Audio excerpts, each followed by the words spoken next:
তাহলে আমি যেটা বললাম যে এইটা হচ্ছে আমার মেইন ফর্মুলা ছিল b equal to omega square root a square minus x square. এইটা হচ্ছে কোন একটি সরলদোলকের বা যে কোনো একটি কণার একটা ফাইনাল তোমার যে সমীকরণ, সেই সমীকরণটা এইটা।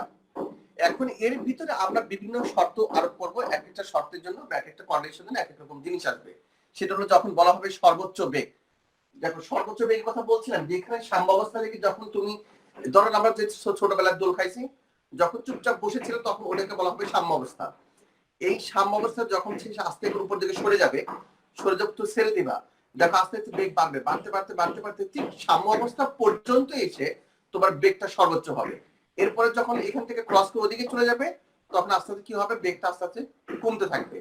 তার মানে যখন এখানে সর্বোচ্চ বেগ পাবা তখন এখান থেকে এই যে দূরত্বটা, এই যে এক্স এর মানটা, এই দূরত্বটা জিরো হয়ে যাবে, যেহেতু সে সাম্য অবস্থা থাকবে। যখন এখানে বি ম্যাক্স আমি যে এর মধ্যে ম্যাক্সিমাম বা সর্বোচ্চ বেগ ওমেগা থাকবে, এইখান থেকে এক্স এর ভ্যালুটা তখন জিরো হয়ে যাবে। এক্স এর ভ্যালু জিরো হলে কি হবে, যে a স্কয়ার মাইনাস 0 স্কয়ার, কারণ x ইকুয়াল টু 0। এরপরে দেখো omega square root a square, এই স্কয়ার এবং স্কয়ার রুট দিলে কি হবে, ওমেগা a। এই b max equal to omega a, এই সমীকরণটা ছিল লাস্ট ক্লাসের আমার সবচেয়ে ইম্পর্টেন্ট ফর্মুলা। সামি, তুমি কি ক্লিয়ার হয়েছো? জি স্যার। ওকে, তাহলে আমরা এখন ওই ক্রিয়েটিভের লাস্ট যে একটা পোরশন ছিল সেই পোরশনটা আমরা এখন ম্যাথটা করব। প্লিজ একটু খেয়াল করি।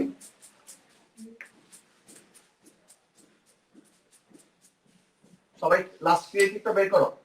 লাস্ট যে ইয়ার যদি ক্রিয়েটিভ করেছেন সেটা ঘ নাম্বারটা দেখো বাকি ছিল। ঘ নাম্বার কোশ্চেনটা কি ছিল, কারোর কাছে আছে? আমার কাছে আছে, আমি একটু বলি। দেখো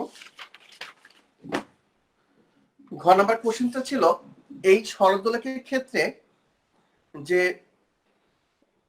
দেখা গেছিল যে ওই পরীক্ষা লব্ধের ফলাফল দেখবেন কোন একটা বিন্দুতে সাম্য অবস্থা থেকে কোন একটা বিন্দুতে ওই কণাটার গতি শক্তি এবং আমাদের বিভব শক্তি দুইটাই শক্তির মান কি হবে, সমান হবে।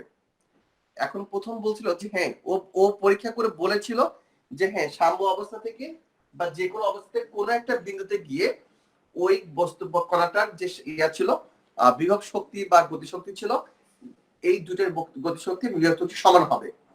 এখন ঘ নম্বর বলা হচ্ছে, দেখো আমি কিন্তু স্টেমের কথা বলছি, স্টেমটা আমি আবার পড়ি। আমরা একটা পার্সনের নাম দিয়েছিলাম, যে কোনো একটা পার্সনের নাম। মনে করো যে আমরা রাতুলের নাম দিয়েছিলাম, যতটুকু মনে হয়। রাতুল পদার্থবিজ্ঞান ল্যাবে একটি সরলদোলক নিয়ে কাজ করছিল। সে একটি নির্দিষ্ট স্থানে, বলো স্যার একটু আগে আপনি যেটা করাইলেন এটা কি স্যার আপনি গত ক্লাসে করাইছিলেন? গত ক্লাসে করেছিলাম, রিপিট করেছিলাম, কিন্তু সামির প্রবলেম ছিল বলে আমরা হয়তো আবার একটু রিপিট করেছি। ঠিক আছে স্যার? ওকে, তাহলে এখন আমরা কি হলো দেখো, গত ক্লাসের কোশ্চেনটা আমি একটু রিপিট করছি, তারপরে হচ্ছে আমি ঘ নাম্বারে যাব। ঘ নাম্বার কোশ্চেনটা বাকি আছে, ক খ গ আমরা লাস্ট ক্লাসে করেছি। এখন ঘ নাম্বার কোশ্চেনটা আমি একটু হেল্প করবো। কোশ্চেনটা কি ছিল সেটা আমি একটু, আমাকে এক মিনিট সময় দাও। কি বলা হচ্ছে, রাতুল ফিজিক্স ল্যাবের মধ্যে একটা কাজ করছিল সরলদোলক নিয়ে। কাজ করা অবস্থায় সে দেখলো যে সাম্য অবস্থা থেকে কোন একটি বিন্দুতে গতিশক্তি এবং স্থিতিশক্তি দুটো সমান। ওকে, সে এইটুকু বললো।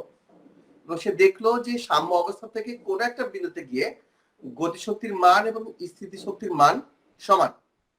এখন ঘ নাম্বার কোশ্চেনটা ছিল, গ নাম্বার কি ছিল, গ নাম্বার ছিল হচ্ছে সেই সরল দোলকের সাহায্যে, ও সরল দোলকের আমরা কিভাবে পর্যায় কাল বের করেছিলাম, ওটা বের করেছিলাম আমরা। ঘ নাম্বার ছিল সে যে বললো যে সাম্য অবস্থা থেকে কোন একটা বিন্দুতে গিয়ে তার গতিশক্তি এবং স্থিতিশক্তির মান সমান হবে। এইটার পরিপ্রেক্ষিতে একটা কি বলে ফলাফল সমর্থন করি কিনা, ওটা সমর্থন আমরা করি কিনা সেদিকে তোমাকে যুক্তি সহ ম্যাথমেটিক্যালি গাণিতিক ভাবে তো ব্যাখ্যা করতে হয়েছে। ওকে, তাহলে এখন কোশ্চেনটা হচ্ছে আমার, একটু খেয়াল করো। তাহলে আমি ধরে নেব, প্লিজ আমি একটু শর্টকাট করছি, আমরা টাইম পাবো, একটু খেয়াল করো। দেখো মনে করি সাম্য অবস্থা থেকে অবস্থা করতে x দূরত্বে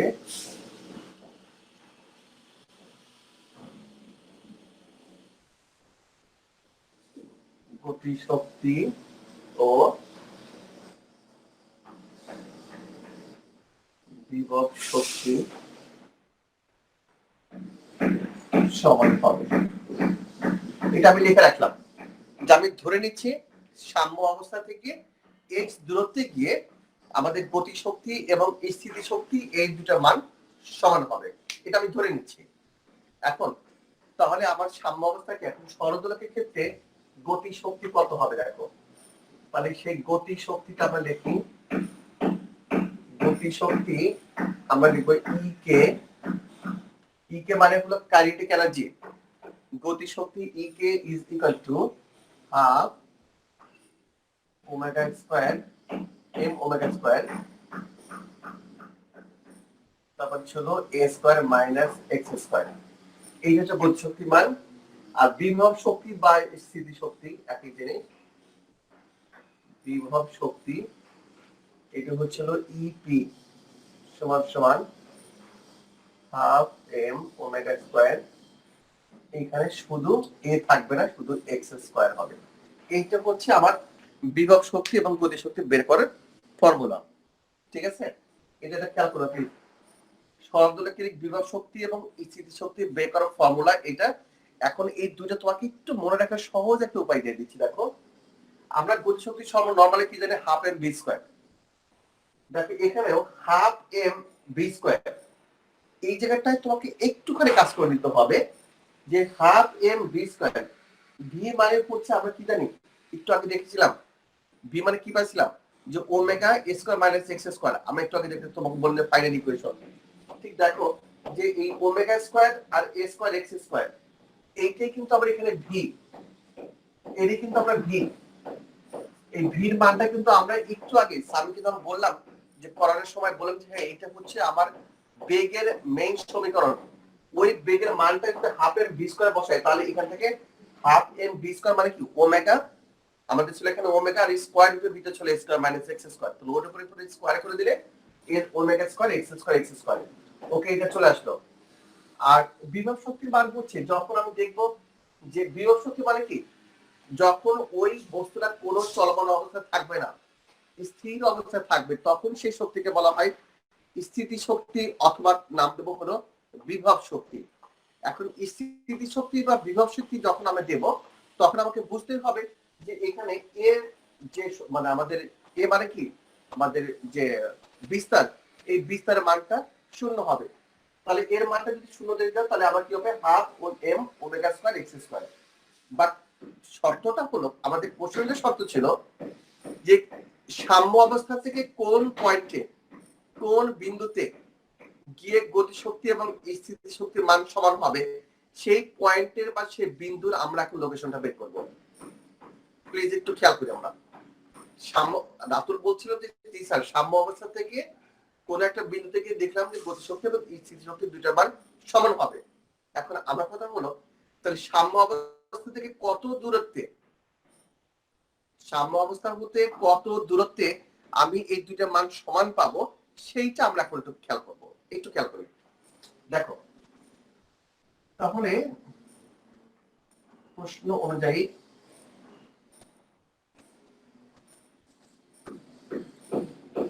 ই কে সমান সমান এই পি মানে গতি শক্তি সমান সমান স্থিতি শক্তি, এটা তো প্রশ্নে দেওয়াই ছিল। তাহলে এখানে ই কে বাড়িতে বসাও half M omega square a square minus x square equal to EP, এখানে ছিল হলো half M omega square x square. দেখো দুই পাশ থেকে হাফ এইটা এবং এইটা উঠাই দাও, তো থাকবে কি এখানে omega square minus x square equal to x square. এতে বসে দিয়ে দাও, তাহলে 2x square equal to a square, তাহলে x square equal to a square by 2, so therefore x equal to a divided by root 2। তার মানে দেখো আমরা একটা লোকেশন পেয়ে গেছি, একটা বিন্দু পেয়ে গেছি। সেই বিন্দুটা কত ছিল, বিন্দুটা ছিল হলো একটু খেয়াল করো, সাম্য অবস্থা থেকে বিস্তারের যে মান ছিল সেই বিস্তারের মানকে যদি আমরা √2 দ্বারা ভাগ করি, ভাগ করার পর যে ভ্যালুটা পাবো তখন এটা বুঝতে হবে যে সাম্য অবস্থাকে এই পয়েন্টে বা এই বিন্দুতে গিয়ে আমরা বিভব শক্তি এবং গতি শক্তি এই দুটা মান আমরা সমান পাবো। এই বিন্দুটাকে আমরা পেয়ে গেছি, কিন্তু এখানেই শেষ না, আমরা এখানে শেষ না, এটুকাকে পিক আপ করো। তাহলে আমরা কিন্তু কি বললাম দেখো, সাম্য অবস্থা থেকে কোন বিন্দুতে গিয়ে গতি শক্তি স্থিতি শক্তি সমান হবে, আমরা বিন্দুটা ভ্যালু বের করেছি, বিন্দুটার লোকেশনটা বের করেছি যে টিচার সাম্য অবস্থা থেকে এই বিন্দুতে গিয়ে আমরা এটা পাবো। এখন আরেকটা কোশ্চেন রয়ে যায় এখানে, সে কোশ্চেনটা কি? কোশ্চেনটা হলো যে এটাকে যৌক্তিক, তোমাকে এটা ভেরিফাই করতে হবে, তোমাকে এটা ম্যাথমেটিক্যালি পারবে, এটাকে তোমাকে কি করতে হবে, প্রতিপাদন করতে হবে, সমর্থন করে কিনা, সমর্থন করে কিনা সেইটা আমরা এখন দেখবো। একটু খেয়াল করি, এখানে আমরা পাশাপাশি একটা একটা করে করি। প্রথম যেটা করব, তাহলে গতি শক্তি দেখো,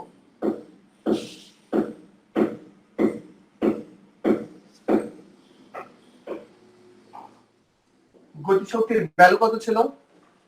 আমরা গতি শক্তি জানি যে half M omega square a square minus x square. এইটা হচ্ছে গতি শক্তির ফর্মুলা, দেখা যায় সবাই? জি স্যার। ওকে, তাহলে কি half M omega square a square x square, এটা গতি শক্তিটা পেয়েছিলাম। কিন্তু আমরা এখানে যখন আমরা সত্যতা প্রমাণ করব, গাণিতিক ভাবে যখন আমরা সত্যতা প্রমাণ করব, তখন কিভাবে করব একটু খেয়াল করি।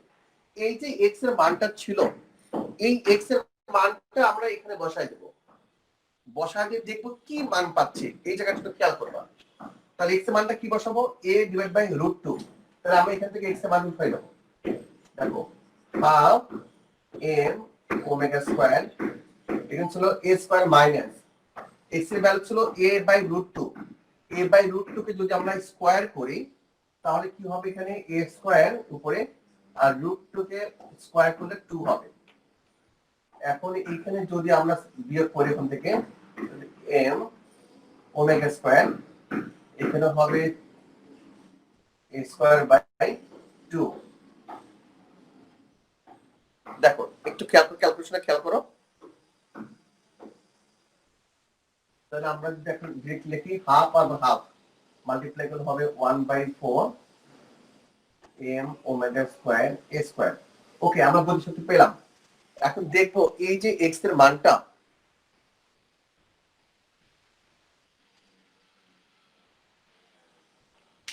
একটু খেয়াল করি, আমি x এর যে মানটা পেয়েছিলাম a ডিভাইড বাই √2, এই a বাই √2 মানটা আমরা গতি শক্তিতে ভ্যালু পুট করে দেখলাম যে স্যার এই ভ্যালু আসলো। এইবার এই x = a ডিভাইড বাই √2 মানটা আমরা গতি শক্তি বিভব শক্তি থেকে পুট করব, এই জায়গাটা মান বের করব। বিভব শক্তি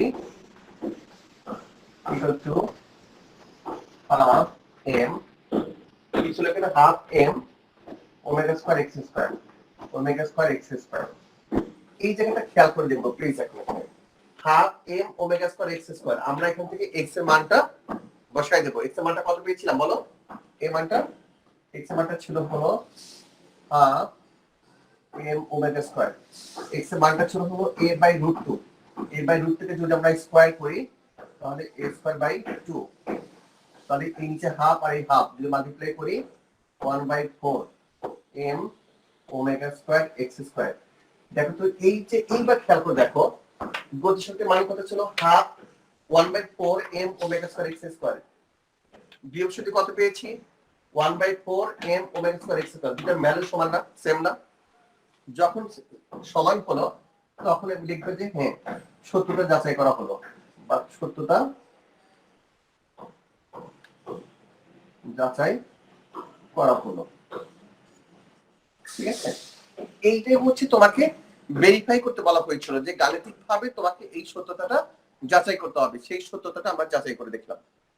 তোমরা কি বুঝতে পেরেছো? আমি আবার একটু ব্রিফ করি, পুরো ম্যাথ করা শেষ, সবাই তোলা শুরু করো, সবাই তোলা শেষ করো, তারপরে আমি শেষে আরেক মিনিট সুন্দর করে ব্রিফ করবো, দেখবো এবার কোথায় কোথায় প্রবলেম ছিল। Hurry up.